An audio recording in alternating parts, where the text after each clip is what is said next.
ಅಕ್ರಮವಾಗಿ ಮದ್ಯ ಮಾರಾಟ ಕಂಡುಬಂದರೆ ಕಾನೂನು ಕ್ರಮ ಕೈಗೊಳ್ಳಲಾಗುವುದು ಎಂದು ಅಬಕಾರಿ ಇನ್ಸ್ಪೆಕ್ಟರ್ HT ಗಂಗಾಧರ್ ಎಚ್ಚರಿಕೆ ನೀಡಿದ್ದಾರೆ. ನಗರದ ಅಬಕಾರಿ ಕಚೇರಿಯಲ್ಲಿ ಇಂದು ಮಾಧ್ಯಮಗಳೊಂದಿಗೆ ಮಾತನಾಡಿದ ಅವರು, ಯುಗಾದಿ ಹಬ್ಬ ಹಾಗೂ ರಂಜಾನ್ ಹಬ್ಬ ಒಂದೇ ಬಾರಿಗೆ ಬಂದಿರುವುದು ಸಂತಸದ ವಿಷಯ. ಎಲ್ಲರೂ ಹಬ್ಬವನ್ನು ಸಡಗರ ಸಂಭ್ರಮದಿಂದ ಆಚರಿಸಿ. ನಗರ ಹಾಗೂ ಗ್ರಾಮೀಣ ಪ್ರದೇಶಗಳಲ್ಲಿ ಎಲ್ಲಿಯಾದರೂ ಅಕ್ರಮ ಮದ್ಯ ಮಾರಾಟ ಹಾಗೂ ಸಾರ್ವಜನಿಕ ಸ್ಥಳಗಳಲ್ಲಿ ಮದ್ಯ ಸೇವನೆ ಮಾಡಿ ಸಾರ್ವಜನಿಕರಿಗೆ ತೊಂದರೆ ಕೊಟ್ಟರೆ ಕ್ರಮ ಕೈಗೊಳ್ಳಲಾಗುವುದು. ಸಾರ್ವಜನಿಕರು ಎಲ್ಲೇ ಆದರೂ ಅಕ್ರಮ ಮದ್ಯ ಮಾರಾಟ ಮಾಡುತ್ತಿದ್ದರೆ ನಮ್ಮ ಇಲಾಖೆಗೆ ಮಾಹಿತಿ ನೀಡಿ ಎಂದು ಮನವಿ ಮಾಡಿದರು.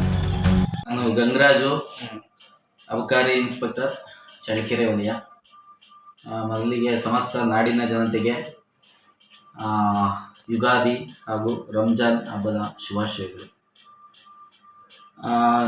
ನಾನು ನಮ್ಮ ತಾಲೂಕಿನ ಎಲ್ಲ ಜನತೆಗೆ ಒಂದು ತಿಳಿಯಪಡಿಸ್ತಕ್ಕಂಥ ವಿಚಾರ ಏನಂದರೆ, ಈಗ ರಂಜಾನ್ ಹಬ್ಬ ಹಾಗೂ ಯುಗಾದಿ ಹಬ್ಬ ಬಂದಿದೆ. ನಿಮಗೆಲ್ಲರಿಗೂ ತಿಳಿದಿರೋ ಹಾಗೆ ಯುಗಾದಿ ಹಬ್ಬದಲ್ಲಿ ಎಲ್ಲರೂ ಈ ದಿನದಿಂದ ನಾನ್ ವೆಜ್ ಊಟನ ರೂಢಿಗತವಾಗಿ ಇಲ್ಲಿಂದ ಮಾಡ್ಕೊಂಡು ಸಂಪ್ರದಾಯವಾಗಿ ಇದೆ. ಈ ಸಂದರ್ಭದಲ್ಲಿ ಹಳ್ಳಿಗಳಲ್ಲಿ ಅಕ್ರಮವಾಗಿ ಮದ್ಯ ಮಾರಾಟ ಮಾಡ್ತಕ್ಕಂಥ ಸಂದರ್ಭಗಳು ಹೆಚ್ಚಿರುತ್ತೆ.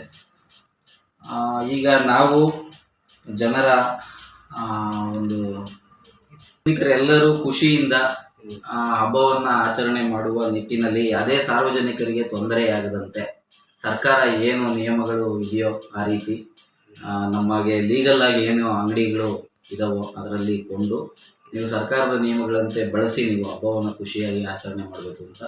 ಅದೇ ರೀತಿಯಾಗಿ ಅಕ್ರಮವಾಗಿ ಏನಾದರೂ ಮಾರಾಟ ಮಾಡಿದರೆ ವಿರುದ್ಧ ನಾವು ನಿರ್ದಾಕ್ಷಿಣ್ಯವಾಗಿ ಕ್ರಮವನ್ನು ಕೈಗೊಳ್ತೀವಿ. ಯಾವುದೇ ಸಾರ್ವಜನಿಕರಿಗೆ ಇದರಿಂದ ತೊಂದರೆ ಕೂಡ ಆಗಬಾರ್ದು.